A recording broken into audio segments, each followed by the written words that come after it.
Мөслим районына Германиядан 1500 нәселле сыйырлар алып кайтканнар. Алар яңа төзелгән фермада усрала. Киләчәктә маллар санын арттырырга, сөтчелек тармагының нәтиҗәлелеген күтәрергә ниятлиләр. Мөслим районыннан безнең чираттагы репортаж. Малларны алып кайту сәфәре бер атнага сузылган.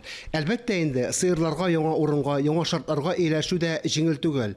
Мал табиблары да, башка белгечләр дә даими күзәтүдә тоталар.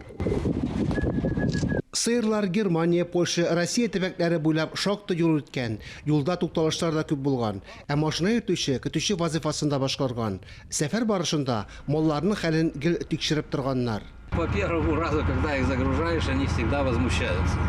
Беренче тапкыр төягәндә аларга кыенрак булды. Ияләшә алмадылар. Ә тукландыргач акрынлап күнегә башладылар. Вакытында тукландыргач, су эчергәч тынычланалар икән. Германиядән кайтарылган сыерлар өчен Мөслим районында бик зур мәйданчык әзерләгәннәр. Голштин токымлы сыерлар бер ай дәвамында карантинда булачак. Сыерларны кайтаруны оештыруда Иван Гончаровның ярдәме зур булган. Ул инде дистәләрчә ел дәвамында Россия буенча терлекләрне ташу белән шөгыльләнә.